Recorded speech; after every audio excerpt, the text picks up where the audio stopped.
Good evening and welcome one and all to this meeting of Cllr Ward Forum for the month of May. First item on the agenda is to advise everyone that the meeting is being recorded and therefore any members of the public or anyone else indeed can take photographs or record parts of the meeting, and this meeting will be available on the City Council's website in the future. So I guess that's a warning to be careful that you don't say anything you're later going to regret. Item 2 then is the COVID-19 update, and obviously with the rollout of the vaccine continuing apace, things are proceeding in the right direction at the moment. And if you've been reading in the press, you'll see that the vaccines are continuing to be effective against the virus. And indeed, the latest I was reading this morning was that once you'd had your second dose of the vaccine, you're 50% less likely to pass the virus on to someone else. And you are significantly less likely to end up either in hospital or, as has unfortunately been the case in far too many instances over the last 12 months, end up with the virus killing you. So as long as the vaccine continues to be effective against the different variants that are cropping up, the future looks optimistic to me. But to give us the update on all of the figures around COVID-19 and the progress that's been made, we have a public health consultant who I just know I'm going to mispronounce their name, but I'll give it a go. Madupi Omaniho. Was that anywhere near? I can see you laughing, so at least you're not offended by my attempt to pronounce your name. Was I even close? You were extremely close, Councillor Ward. Yeah, it's Madupe Omanijo. Omanijo, okay. Yeah. Well, Madupe, the floor is yours. Please do give us an update. Thank you very much, Councillor, and welcome to everyone. I'll just give us the update on the COVID-19 status for Shad End up until the 8th of May, the week beginning the 2nd till the 8th of May. Just before I go to Shad End, just again to reiterate what the councillor has said, we are seeing a decrease in the number of cases across nationally as well as here in the city. So the previous week, 1st of May to 7th of May in Birmingham, cases reduced from 18.2 per 100,000 to 16.4 cases per 100,000 when you compare that week with the previous week. So that's really good news, and I think it's a combination of the vaccines, as we've said, and also the fact that we're slowly easing out of lockdown and people are trying their best and making every sacrifice to follow the rules. For Shad End, from 2nd of May to 8th of May, we've noticed that overall we've had 4 reported cases, and that ranked Shad End 13th out of the 69 wards in the city, where the first is the highest and the 69th is the lowest in terms of number of cases reported. When we look at the rates of infection per 100,000, Shad End ranked 5th out of 69 wards with 32.49 cases per 100,000, which again, when you compare that to the entire city, actually, it's about twice the rates in the city, where it's 16.65 per 100,000. But then bear in mind, we're talking about 4 cases reported. So it's, when you look at it in actual numbers, it's not as significant as we would think. And that ranked Shad End 5th out of the 69 wards, as I mentioned earlier, where the first is the highest and the 69th is the lowest. I'm also aware that we have 3 COVID-19 champions in the ward, Shad End ward. As of yesterday, the 10th of May, when we had a look, we still had 3 COVID champions, and we're quite keen to get more champions. And I think to just remind everyone that it's not just about the pandemic and COVID-19. One thing we're learning from our interactions with our COVID champions is that there's so much going on in our communities. There's so much we need to understand and do more for us as public health, and I think as a wider city. And we are looking to continue this engagement beyond COVID-19. And this is something that nationally, actually, Birmingham has been recognized for doing well. And we are getting a lot of interest from people asking us, how we can do more with our community champions. So do let us know if you are keen to sign up as one of our champions, and we will continue to work with you.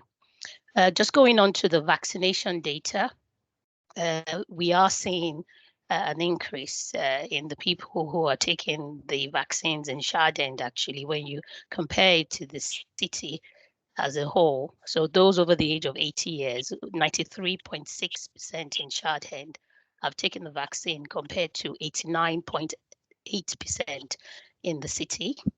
Those over the age of 75, 93.8% compared to 91.6% in the rest of the city.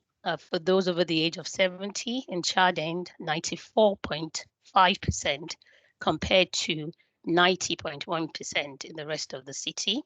When you look at those who are clinically extremely vulnerable, 87.6% of those in Shard End ward compared to 80.3% across the rest of the city. And that continues to actually improve as you go all the way down the list. If you look at those aged 50 years and over, in Shard End, 81.8% compared to 72% across the rest of the city. So it looks like there is quite a good engagement with the vaccines in Shard End. But as we all know, we know that there are still groups of people who perhaps may need a bit more support and engagement to understand and take the vaccine, in particular those who may have had perhaps some negative experiences. I've heard of others who have had a negative experience and need a bit more awareness around that. So as we collect more data, we continue to work with those groups, and we are working very closely with our health colleagues to ensure that everybody has an opportunity to make an informed choice and to answer any questions specifically related to the vaccines and help people to take up the vaccine offer when their turn comes. And I think, as Councillor said earlier, it's not just the first dose, but the second dose as well of the vaccine that offers us the level of immunity that we need to continue to see the good results we're seeing. And just finally, I'd like to share the information we have about our actual COVID cases by age group. I think this is really important as we continue to look at children coming back to normal learning, which is something that has been quite a high profile situation. And also as we continue to go back to some sort of easing of lockdown and normal step by step. We know that as at from the 9th of April to the 8th of May, in Shard End, we've had about 36% of the COVID cases amongst the 0 to 19 age groups, 21% amongst the 20 to 39 age group, 43% in the 50 to 59 age group, and we've had no cases reported actually between the 60 to 79 age group and those aged over the age of 80. So that's very interesting when you look at that. And when you compare that actually to the rest of the city itself, it looks like there are some higher cases, mainly between the 40 to 59-year-olds. So in Birmingham, there were about 24% of the cases in that age group compared to Shard End, where we've had 43%. So those are the working age group, as we know normally as well. So we are doing more around working with businesses and local employers just to understand how we can better support people to get tested and to isolate. And then just looking at the cases reported across ethnic groups, again, this would vary from as we can imagine, how much testing the people are doing. So it doesn't necessarily suggest that these are the ethnic groups that are most perhaps prevalent with COVID-19. It's based on testing and what is being reported to us. So 36% were of the Asian ethnic group, 0% were of the Black ethnic group, 7% of mixed and other ethnic groups, and 57% of the white ethnic groups. And I'd also like to add that sometimes ethnicity data isn't always available, but not everybody will disclose their ethnicity necessarily at the point where they are getting a test done. I think that's it from me in terms of a COVID update. Thank you. Thank you very much, Madupi, and that was certainly a very, very comprehensive update for us all. I would just say on the COVID champions, there are only 3 in Shard End. We are not doing as well as other areas of the city. I'm a COVID champion myself. I have to say it's only about passing on information. There is a Facebook page for Shard End, and I've tried to put information on there in my role as COVID champion from time to time. It certainly would be helpful if others were prepared to become a COVID champion and then pass on information. And using that Facebook page is a very effective way of getting messages across Shard End in actual fact. Next Monday, of course, sees the next step on the government's roadmap out of this third lockdown. So there'll be a significant further release of restrictions. Now, I'll be the first to say that I don't think the government have made a single mistake this year on the rollout of the vaccine. That has been an undoubted success. But if you think back 12 months, when the government was very, very slow to implement the first lockdown, and certainly when we got to the autumn, we're taking a far too optimistic view of what the future is going to be like, and that has unfortunately led to a significant number of deaths occurring across this country from the autumn through to the end of winter this year. It does seem to me that we all need to remember that we're still not out of the woods with this virus yet. There are a number of variants of concern that are cropping up around the world, and although it would appear at the moment that none of them can get past the vaccine, we do need to remember that, one, not everybody in the country has yet been vaccinated, and two, the vaccine does not give you 100% protection against the virus. You can still catch the virus even once you have been vaccinated. Although, as I said earlier, you're extremely less likely to be hospitalised or to die if you do catch it once you have been vaccinated. And the reason I'm saying all of this is that the Prime Minister has been saying that people can start hugging again and use their own common sense about who they are going to give a hug to. I think we need to be a little more cautious than that.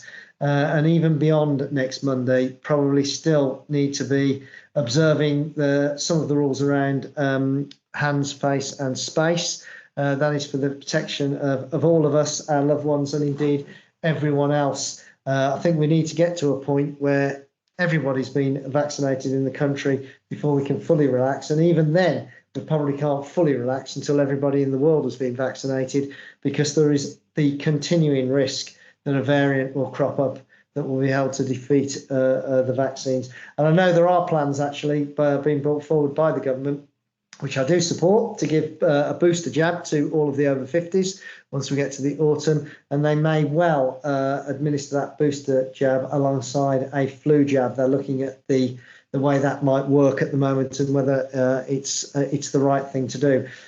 We've all got to keep our fingers crossed the vaccination programme continues to roll out as positively as it has done, and indeed that the vaccinations continue to work. But I would just urge that caution next week and beyond about not thinking this is all over and we can now go and do exactly what we want in the future, because I don't believe that is the case.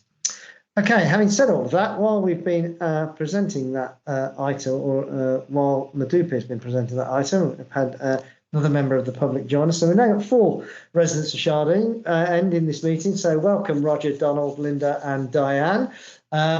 If you wish to speak at all, please do as Roger has done and raise your electronic hand. If you can't find the button for that, then just find an appropriate moment to attract my attention by saying something, and I will bring you all in and indeed encourage you to participate. So, Roger, over to you. I think you may be muted, Roger.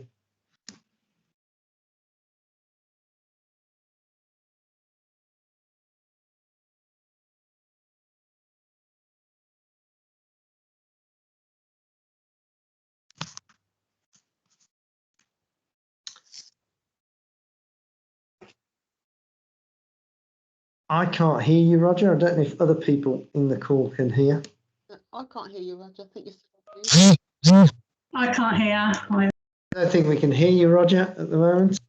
It might, yeah, can't hear you. Yeah, if you leave and join in. While Roger's doing that, anybody else want to ask a question or make a comment on what we've heard from Madupi about the update? Do you want to try again, Rog?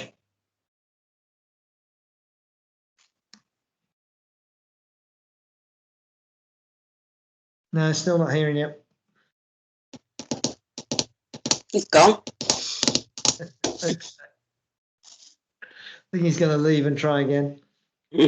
So, Linda, Donald, or indeed Diane, anything you want to ask or any comment you want to make about where we are with the latest situation with the pandemic, or indeed the vaccination program?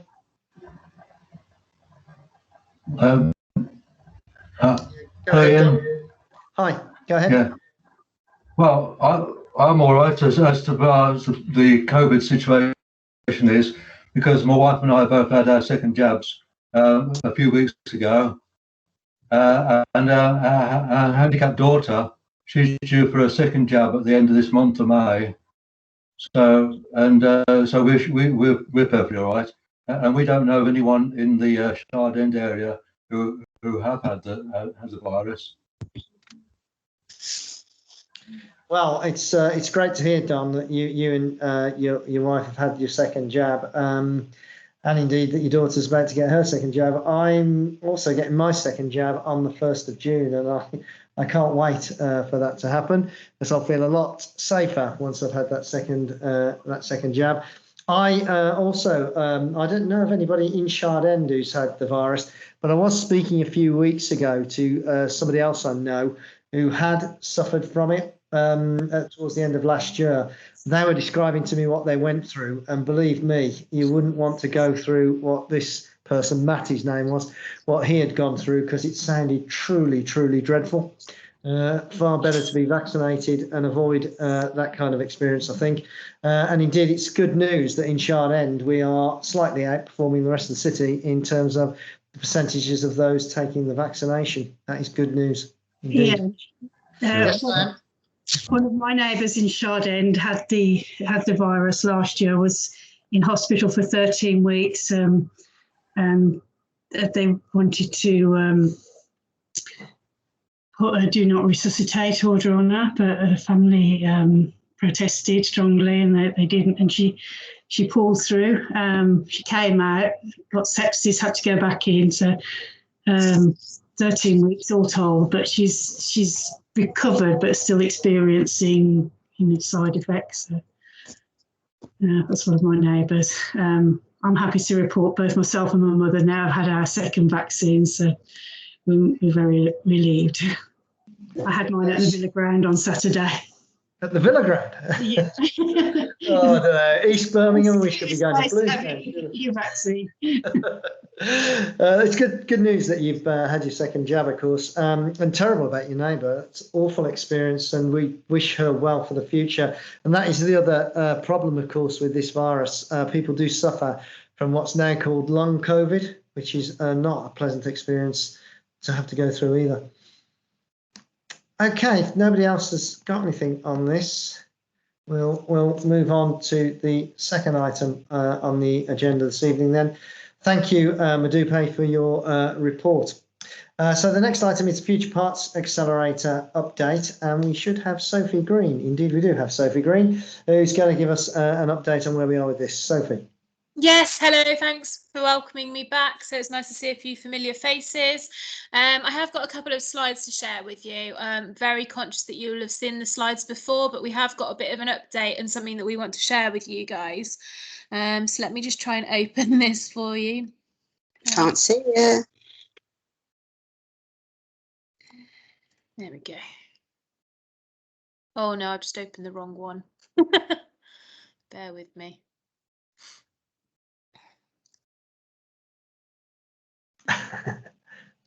It's all right. We've got them all week, so I'm just trying to find the one that I had open. The Shard End. Yeah. Bear with me, it's been a manic day. Yes, there we go. Yeah, that's it. We can see that.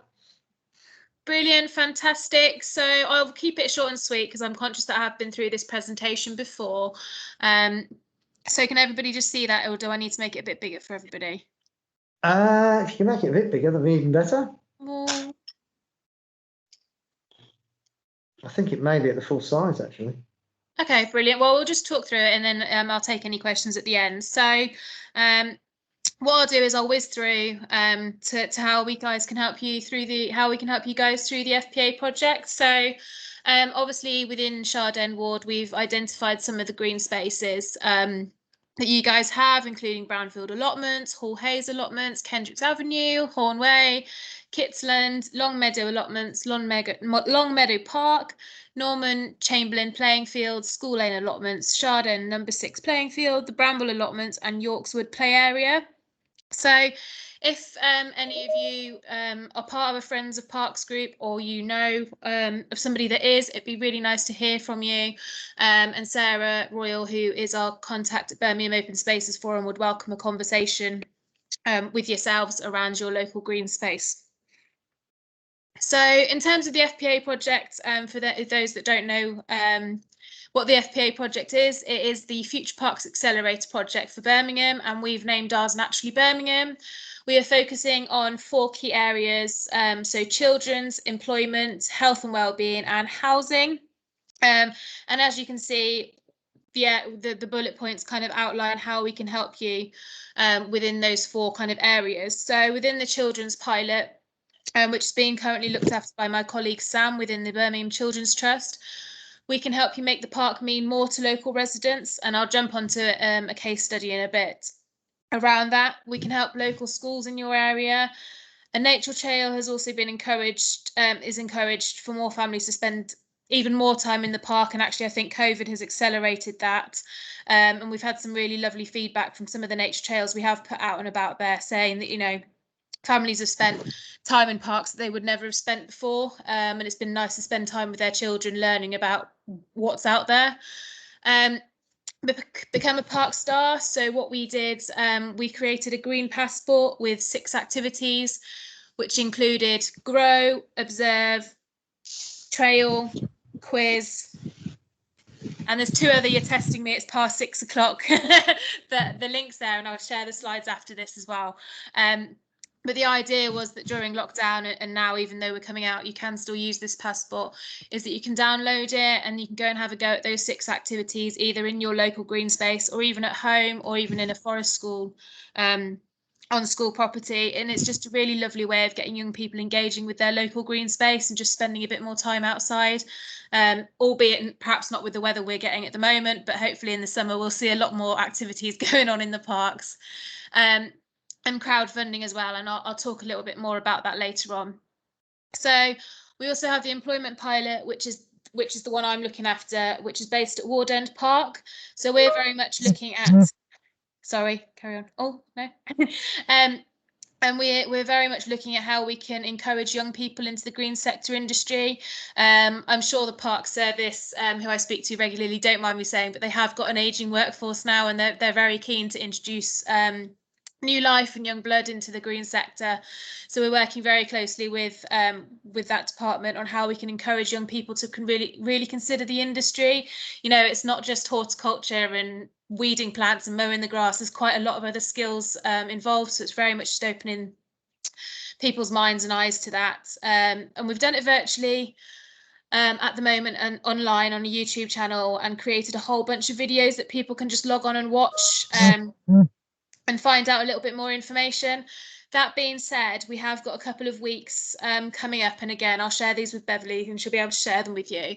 But we've got a couple of weeks coming up and sessions at Ward End Park, which is the home of the Jobs and Skills Pilot, and a couple of other parks around the city, where you can come and join our walk and talks with industry specialists and just learn informally about kind of what their job entails and any opportunities that are out there that might interest you or friends or family or kids or whoever. But I'd really encourage you to take a look, and if you are interested in a session, then we'd love to see you.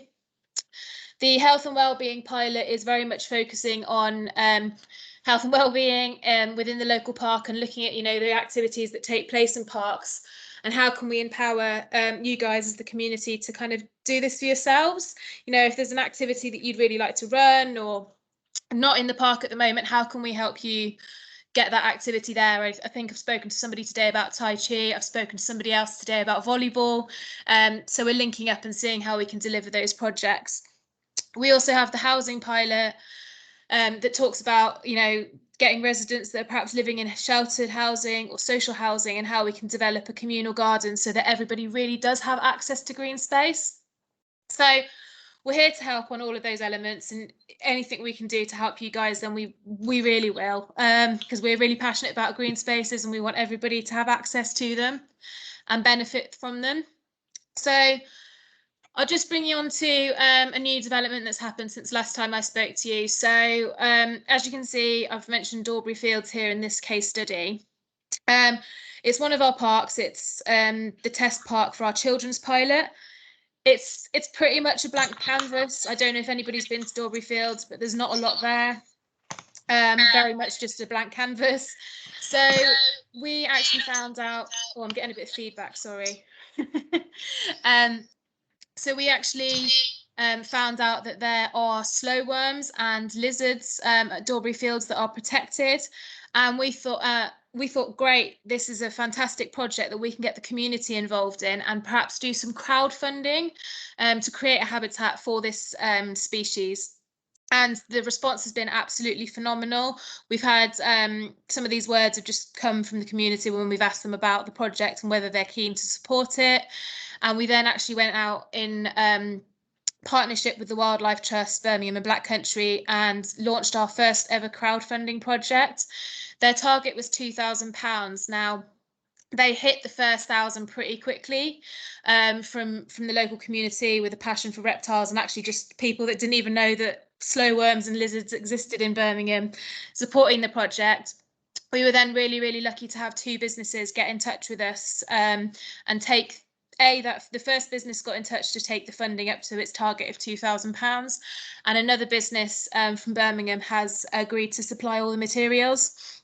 So it's been a really fantastic opportunity for us to match a community project and a community passion project with businesses in Birmingham from their social value point of view, and really help deliver on this. So what we're saying to you is, if there's anything like this in Shard End that you guys would like help with, that would benefit, you know, the green sector or your local park or your local green space, please do get in touch with us and we can help set this up. And that's pretty much it. I won't go on to too many other slides because I've just chucked a bunch of information at you, but that's pretty much where we're at the moment with the FPA project. And as I said, I'll pass this set of slides on to Beverly, along with the information about our events that are coming up. And that's it from me. Thank you. Thanks very much, Sophie. This is a really exciting project, I think, across the city of Birmingham, and we definitely will benefit from this being introduced to our park here in Shard End. Anybody any questions for Sophie, or indeed comments? Do just unmute yourself and speak.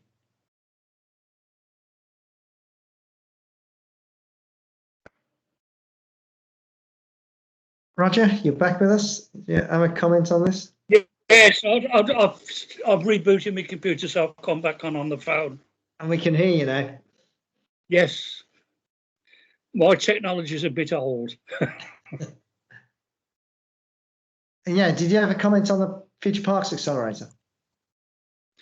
I don't think so. I don't know whether you've heard anything from Astrid, because she was talking about that sort of stuff previously. And she wants to do stuff with green spaces around Shard End. She seems to have fallen off the planet. I've not spoken to her recently, no. But she lives not far from the library, doesn't she? Over the shops at All Saints Square. Yeah.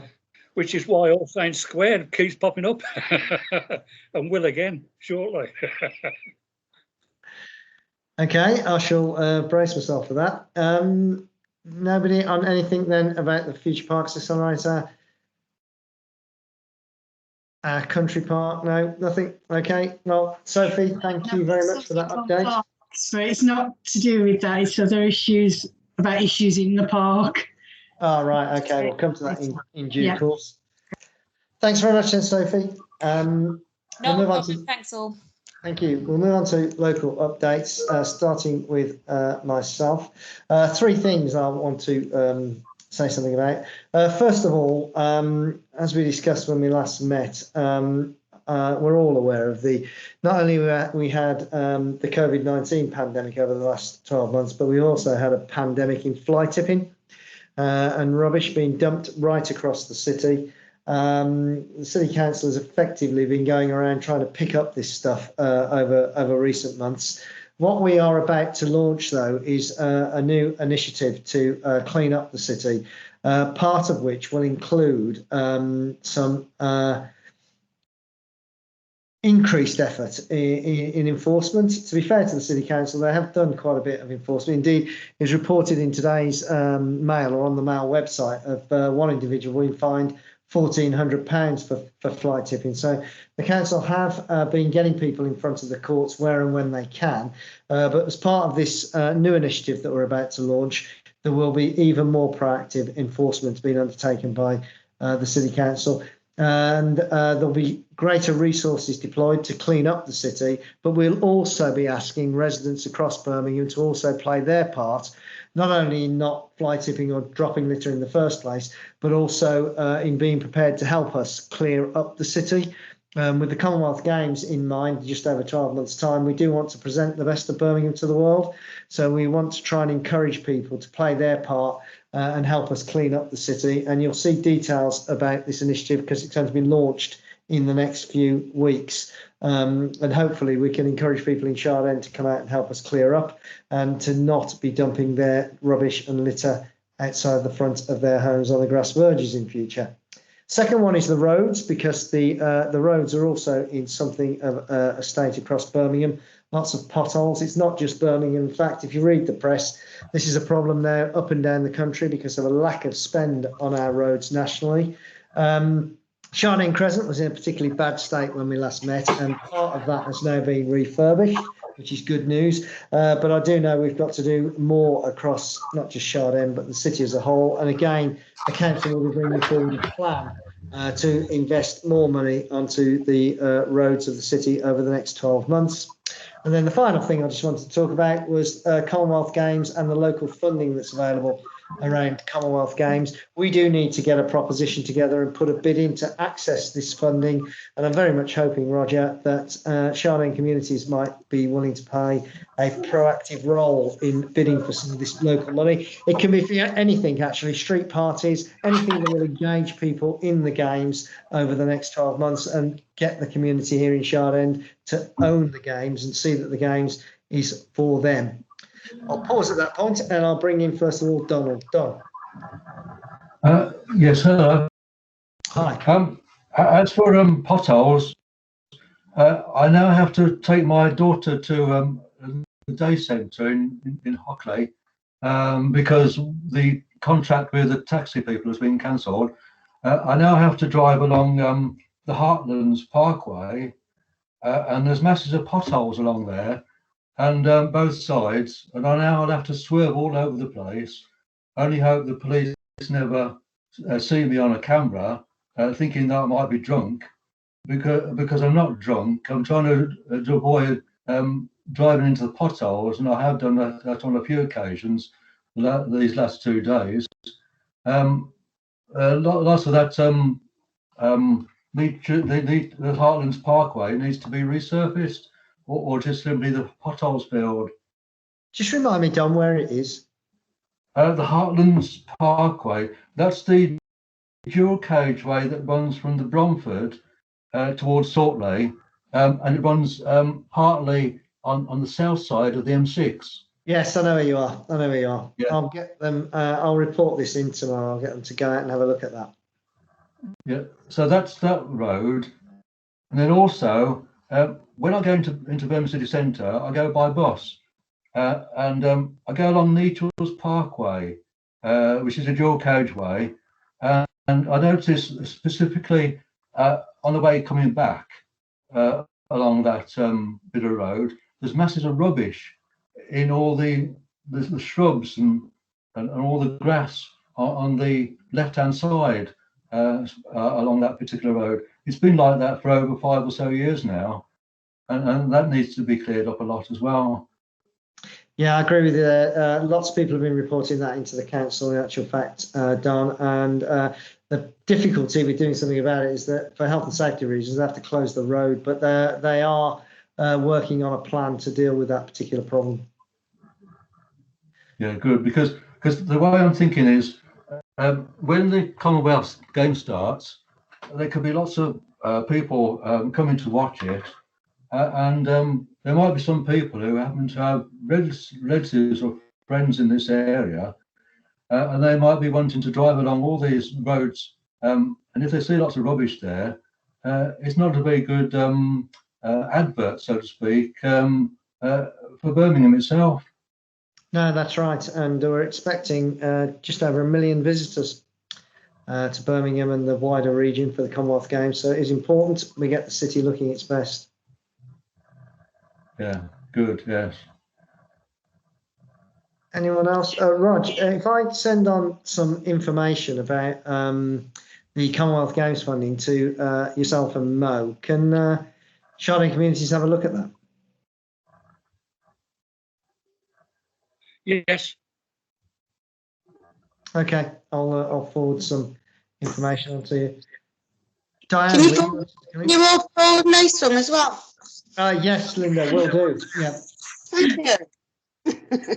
Sorry, you've been too quiet, Linda. I'd forgotten you were there. Oh, I was listening. Yeah, it was about the Commonwealth Games. The situation in India, will that impact with athletes participating in the games? The truth is, Diane, it's too soon to tell. A lot can change over the next 12 months. At the moment, as far as a decision on this is concerned by the organising committee, we met as an organising committee to discuss this last month in April, and what the conclusion of that was that the games will be operating under the new normal. Now, what exactly the new normal is, nobody knows, but I think it was assumed there might be some restriction on the number of spectators. The next decision point for the organising committee is next September, and the reason that's a decision point is because up until next September, only 1/3 of the budget for the games will have been committed. Once you go past the month of September this year, you then begin to heavily commit the remaining 2/3. So that's the next decision point. Now, again, my view would be that's going to be too early to make a decision on what might be happening in the world. Hopefully, when we get to September, the vaccinations are continuing to work. The actual final date when a decision will have to be taken is April of next year. And we'll have to have a look at what the situation is around the world at that point. And I would very much hope that by the time we get to April of next year, the situation in India will not be what it currently is, which is awful. But it is in that point when we'll have to make a decision about whether the games here in Birmingham can take place as originally planned with full stadia, etc. And I'm very much hoping that that will continue to be the case when we get to next April. And if there is a low take-up of tickets, would any surplus tickets be available to local school children? Yes, within the ticketing strategy, there is a number of elements to it. Obviously, school children, ensuring they can get an opportunity to attend the games is one element. There's also an allocation of tickets. I think it's 10,000 tickets across the event as a whole that will be allocated to groups such as looked after children. So those who are disadvantaged in early life will get an opportunity to see the games as well. And then as part of the overall ticketing strategy, the tickets will be made available to people living in Birmingham and the wider West Midlands before they're made more widely available. What we know from past iterations of the Commonwealth Games is that most of the tickets, the overwhelming majority of tickets, are sold to people within the host nation. I'm very much hoping that with these games, we'll get a sizable portion of the tickets that are taken up by residents in Birmingham. And the funding that I mentioned earlier is all about trying to ensure that the communities here in Birmingham do feel that they are their games and that they have ownership over them. Okay, thank you. Thank you. Anyone else on anything I've mentioned? We'll come back to concerns around what's going on in the park shortly. If there's Roger, are you signalling? Yeah, Roger. Yes, because I don't know whether it's a lot for us. We'll come back around All Saints Square, so I didn't know whether to talk now or leave it. Well, if it's a concern about All Saints Square, but let's come to that after we've heard from the police. Okay. Okay. So we'll move on then to the report from the local policing team, and we have PC Mulliner who's going to give us that report. Hello, how is everyone? I apologise in advance if this is a little bit jerky. I didn't have much notice about this, so I'm just going to give you what I can do, and then if you've got any questions, you can ask me afterwards. Great. So essentially, from our point of view at the moment, the big issue of the day is managing policing as we move out of lockdown and into sort of a more relaxed and return to the new normal situation. We're not sure exactly how that's going to affect us in terms of crime at the moment, but as you can imagine, more people on the streets, pub, clubs and bars, it's probably going to be quite busy for the police going forward, although not necessarily a massive problem in Shard End, given the lack of nightlife. The local priorities of us officially will remain what they have been in Shard End in terms of domestic abuse, under 25 violence and antisocial behaviour. I'll just go through a little bit of what we're doing in each of those areas locally, so you can see how that relates to you.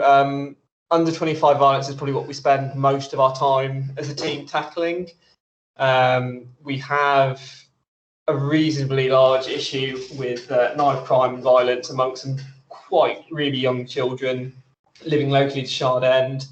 That's been managed recently with an increase in us looking at things like CBOs, and engagement in that direction, as the kind of low-level stuff hasn't really been as effective as we hoped. We've been working quite closely with local council teams and social services, trying to get access to these children before they start offending more seriously.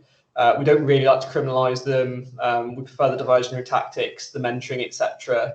But with some of them, it will come to a point where we just have to go the enforcement route and tackle things that way. I know personally I was successful in getting a CBO for one of our sort of prolific young offenders in recent months, which has been really helpful in managing their behaviour. So that's something we'll push forward with going forwards. Hopefully, as lockdown eases and kids can start going back to places like the Pump and the Shard End Community Centre, it will make it a little bit easier for us to manage that issue, as we'll have a little bit more access to sort of local youth community, and we'll be able to maybe divert their energy a little bit more proactively than what's been possible during lockdown. That's the plan anyway, and that really does tie in quite closely to the ASB issues we've been having across Shard End. Just to give a few specific examples, we are aware of some issues with the Shard End allotments being vandalised, broken into, etc. I think it's the Brown, I can't remember the name of this. Is it Brownfields allotments? Brownfield Road allotments, yeah. Brownfield Roads, yes. They've had quite a number of issues in recent months, which has been passed to our CID. It's ongoing at the moment, but there are a number of leads in that case at the moment, so it's looking positive that we might get to the bottom of that eventually. But I think we've been trying to sort of engage the community around that, really, to try and make it a less inviting place, if that makes sense, to those who would do damage and steal from those areas. I'm also aware that we've had a lot of feedback, certainly since I've been on this team for the last 2 years, about various driving issues. Off-road bikes and quads, I think, is probably the thing that gets mentioned to me most by Shard End residents. We are looking at the moment at applying for some mutual aid from Warwickshire Police. They've got a dedicated off-road bike team, which consists of off-road bike trained officers and a wider team that sort of works on a project by project basis. And the idea would be to get those guys in, work with them, and put on a bit of an operation against the off-road bikes and the quads. Because I know with the nicer weather, they're gonna come out in force again, and they can be a real pain, and they are dangerous. But unfortunately, due to the nature of what you have to do to catch them, as a neighbourhood team, we're just not equipped by the force to do anything about them. We can't pursue them. Even the traffic officers find it quite difficult. It is a specialist area that really does require a kind of specialist team to come and tackle, which I don't think people necessarily realise at the time, because I think most police officers would tell you we'd love to just jump in the car and chase after them, but unfortunately it's just too dangerous with the areas that they're able to access and the speeds they're able to do. But yeah, that's kind of our main focus at the moment. If anyone's interested and wants to sort of engage with the police on a slightly more local, slightly more permanent and ongoing way, there's the Neighbourhood Watch still runs in Stroud End. Street Watch will be sort of coming back in, being reorganised as we go onwards, which have been quite popular in the past and are quite useful for us because they do let us chat to people, get a sense of what is bothering people in their day-to-day lives. And there'll also be Speed Watch coming alongside the Street Watches as well, which is a way in which we can sort of empower local residents to tackle the speeding that it is quite often reported as an issue in Shard End. Alongside that, we will also be engaging in our own speeding operations. I believe there's one planned for next week. So if you do see us out and about, we will be out with the speed gun, doing our best to we will catch a few, it's inevitable, and hopefully put the idea in people's heads that we are out and about catching people speeding, and that's probably going to have more of an impact on slowing the roads down than anything else, really. But I don't think I've got a lot more than that. There is a Shard End newsletter, which I believe Beverly has a copy of. Should anyone need it, we can get that forwarded to you with a little bit more detail about what we've been doing recently in sort of more detail and more specifics. But if anyone has any questions, do feel free to ask. Thanks, PC. Next week, did you say, for the speeding gun thing? I shall bear that in mind. But Sergeant Goldsmith is a bit of a traffic whiz, and he's planning one. Right. Okay. Forewarned. Diane. Yeah, a couple of issues about the park. It's been very positive recently. The park's been very clean, and there hasn't been much ASB. There's been a vast improvement.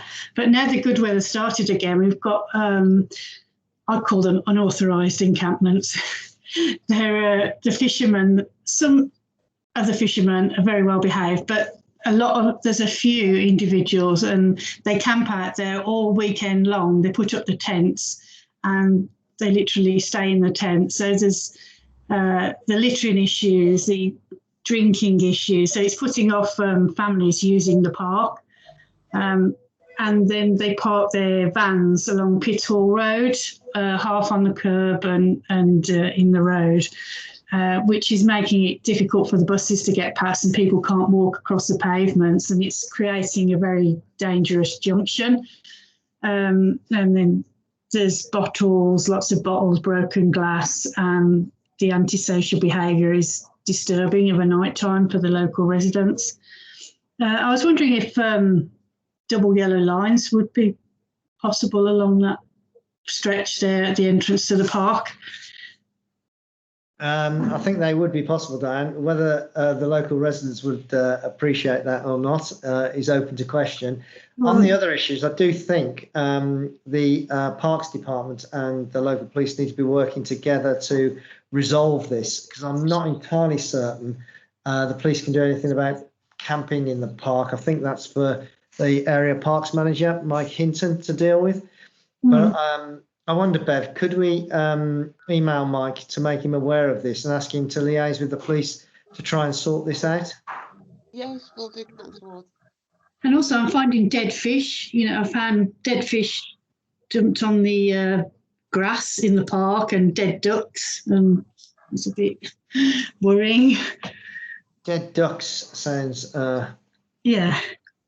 ominous. PC Mulliner, is there anything? Do the police have any powers for this kind of behaviour?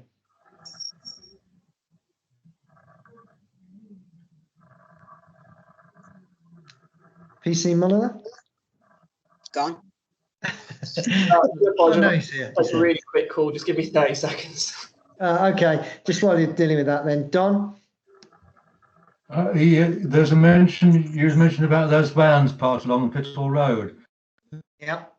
The anglers, and the thought of putting a yellow line there. No way. What would probably happen there is the anglers would park along Freesley Road, and we've got enough problems with Freesley Road with the parents collecting their children from Hillstone School. It's of a night time that they rock up there. They rock up there of a late Friday afternoon after the school kids, and then they tend to stay all weekend. But there is a car park that they can use, but they want their vans right by the fence where they're fishing, and you know it's disturbing for the residents who live on Pitchall. Yeah, I think what we've got to do here is try and discourage them from doing this. And certainly, if they're parking in a way that obstructs the footpath, then I think the police can ticket them for obstruction. But we'll come back to PC Mulliner when he's dealt with the issue he's dealing with. Linda? Seeing certain individuals on there, there's some of them are, I think it's a front for other things, let's put it that way. Yeah, exactly. So we ought to be able to get it tackled. Linda? Yeah, I've walked past there this evening at 5:30ish. I walk past the entrance to the park every evening, and the last few nights there's been 6 vans parked up there with the tents. Yeah. Tonight I've walked past 3 scrambler bikes, and they're all smoking the happy backer and all drinking. Yeah, I know and it's intimidating, you know, when people say they're trying to get families, encourage children and families to use it, and it's really off-putting. It's not pleasant. I went picking there with my friends the other day, and we litter picked that part, and then we got abuse. PC Mulliner, if you didn't catch the first part of this, I said that I think some of the issues, like camping in the park, probably matters that have to be dealt with by the Parks Department, the City Council. But there's some illegal activity going on in that park, clearly. And the parking issue on Pitthall Road is causing a problem as well. I wonder whether the way they're parking might be causing an obstruction of the footpath, which would allow you to take some action. But I just wonder what your thoughts are about what you might be able to do in partnership with the area parks manager.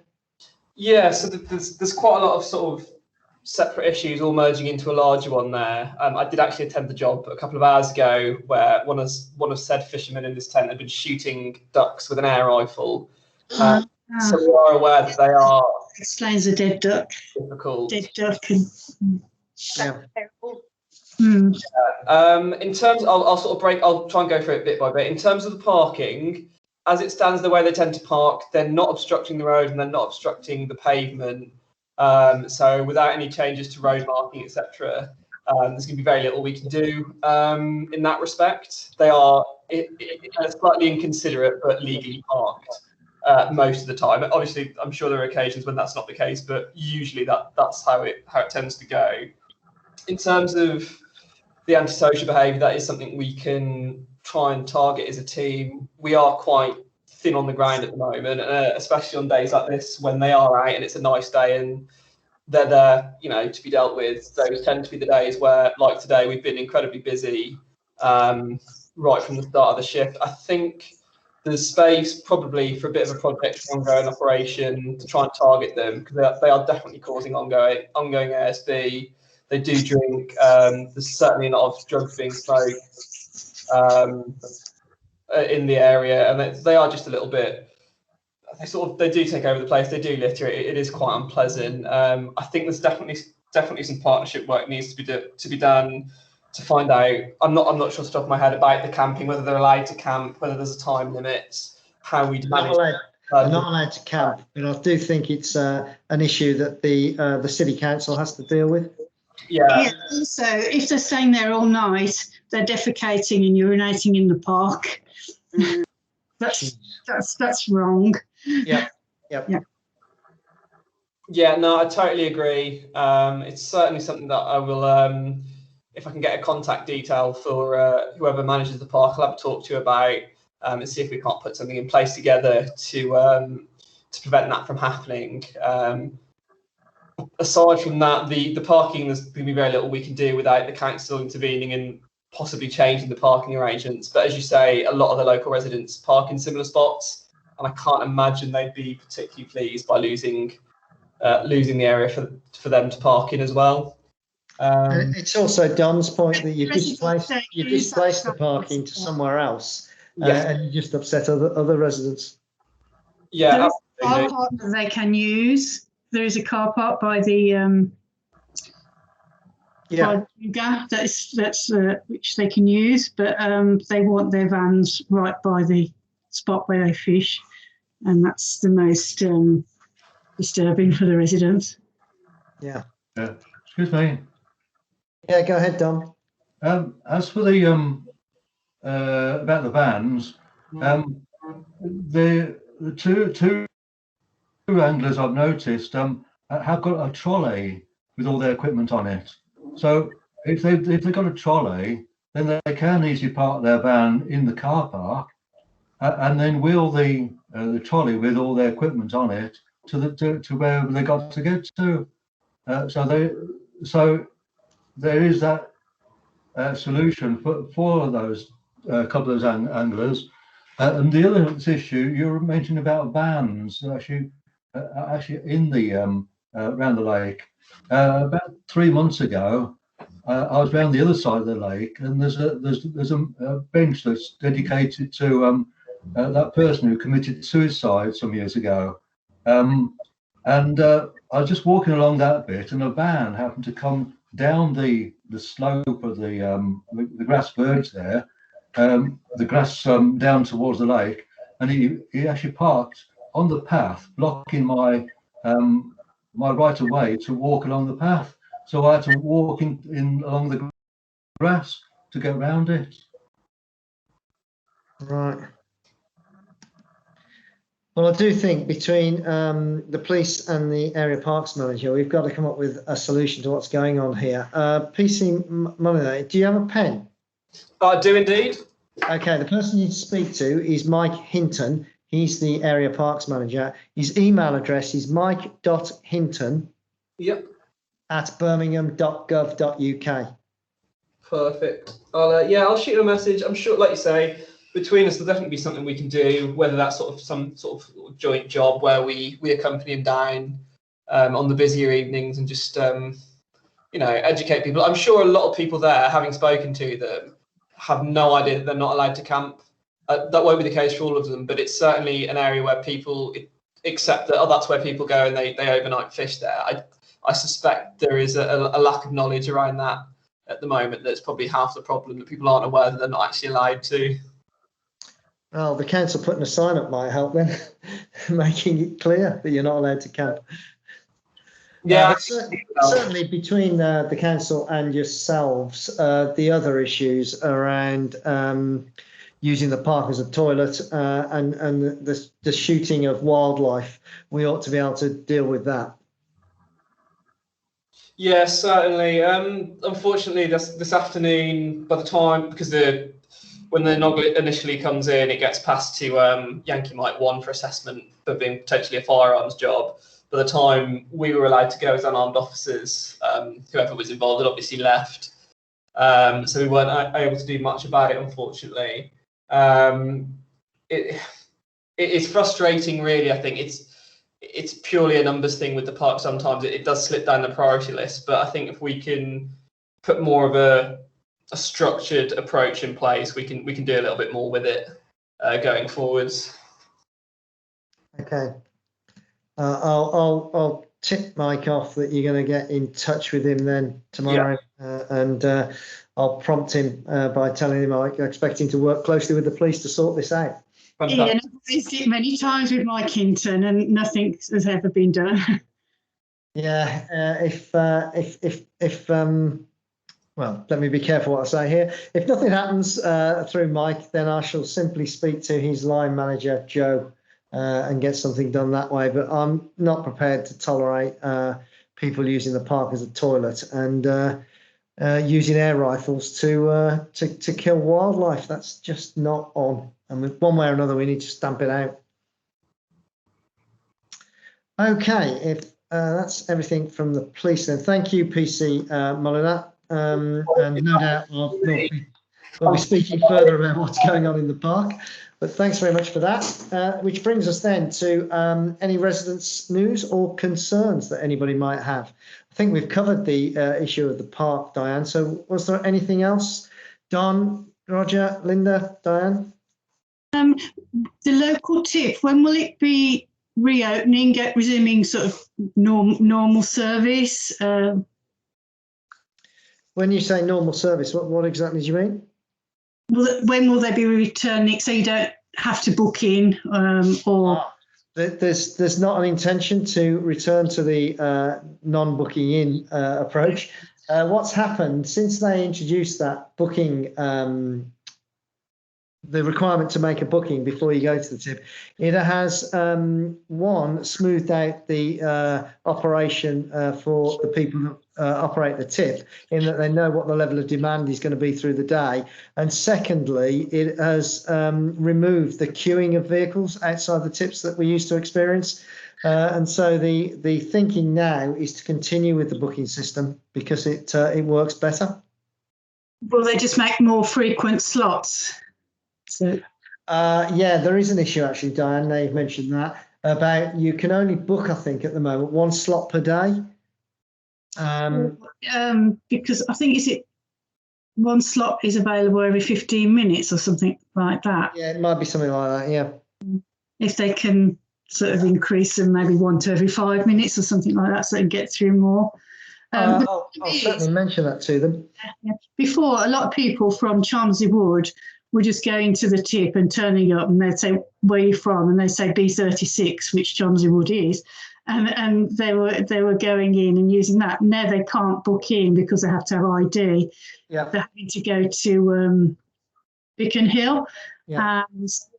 and that's I think that's the root of some of the fly tipping issues we've got in the area, because they're not going to Beacon Hill, they're just dumping it wherever. That's interesting. Mm. Yeah, that's something we ought to think about then. Thanks for that, Linda. No, not really. I'm just saying that we've been doing a lot of litter picking down on York's Wood and fly tipping removals. I did mention to Sergeant Goldsmith last week on the HLB that we've picked up and debagged over 70 bags of harvested cannabis plants while we've been doing round York's Wood. He said he was going to get someone to phone me, but I haven't heard nothing yet, because that's a lot of harvested cannabis plants. But we're still doing it, and we're still doing really well. We started on the community garden today. So that's all I've got to report, really, from York's Wood.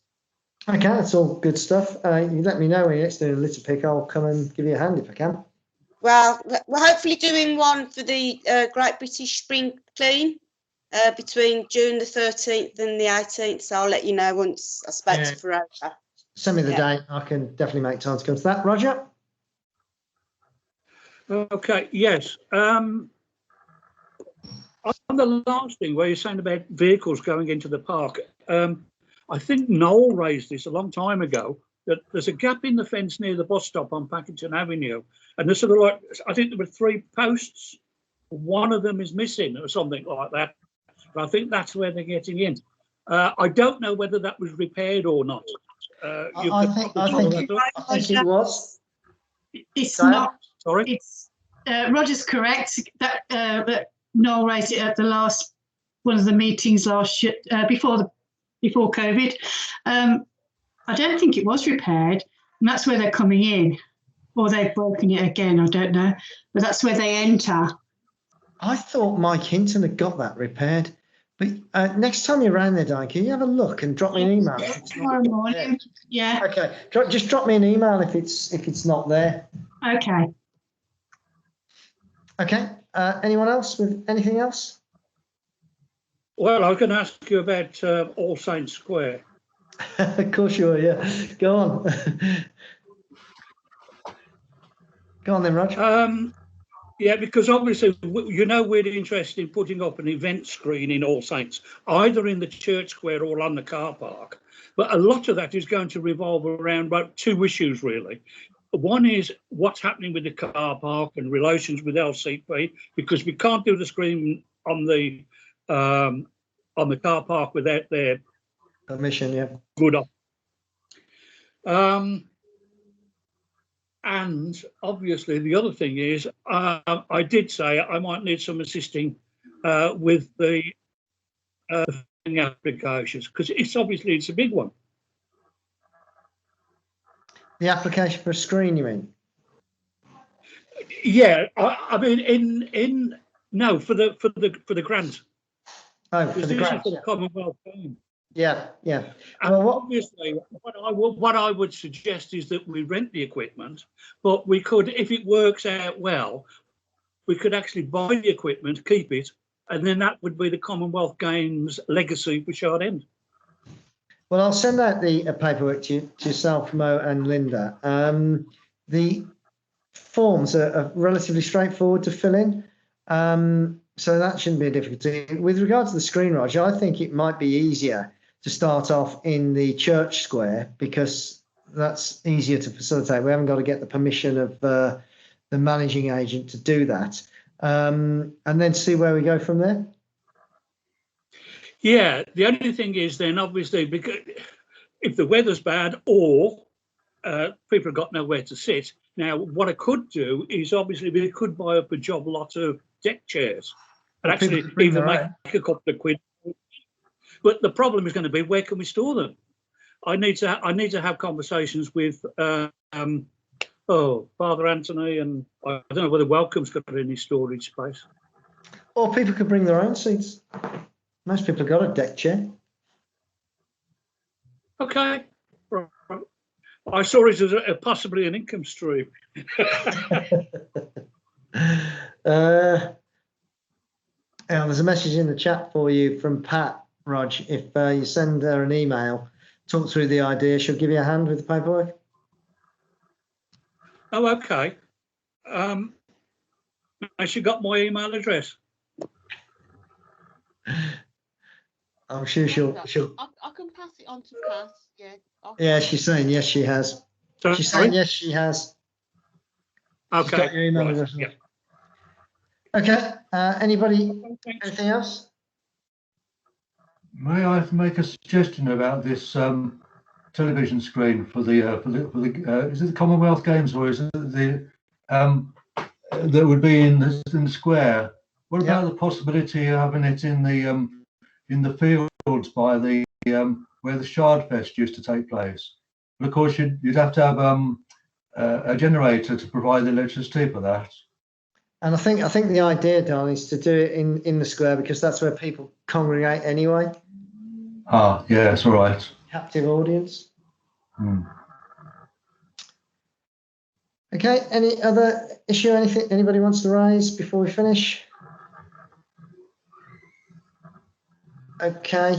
The next meeting is going to be on Tuesday, 22nd of June at 6 p.m. That meeting, of course, is the day after all of the remaining restrictions are due to come off if the government's roadmap continues to be rolled out. Nonetheless, I am going to suggest that we hold this next meeting over Teams because it's a little bit easier to do that. And then we can look ahead then beyond June as to whether we come back together again with face-to-face meetings, which would be a nice experience for everybody, I think. Presumably, Bev, that's okay for us to hold that next meeting over Teams? Yes, Councillor, that's absolutely fine. Now, Okay. I had an email from Tracy saying that City Council might be held on that day. I think there's a double change City Council date. That's correct. It might be. So we might have to tweak that. To the 15th, possibly. Yeah, we might have to bring it forward to the 15th. Yeah. We'll I'll sort it out with Tracy. Yeah. Thank you. Okay. Great. Can I thank everybody then? Let's hope that in the next few days we see the arrival of summer, because winter seems to have dragged on inexplicably into the middle of May. It would be nice to have some warmer weather, and with the pubs now open outdoors, I think the fact that we've had all this cold and wet weather has not been for the best, really. As from next Monday, of course, we can all go inside and have a drink, subject to the rule of 6. But let's hope we see the arrival of summer in the not too distant future. Thanks everybody for your time, and thanks for your participation this evening. Bye. Bye. Bye. Goodbye.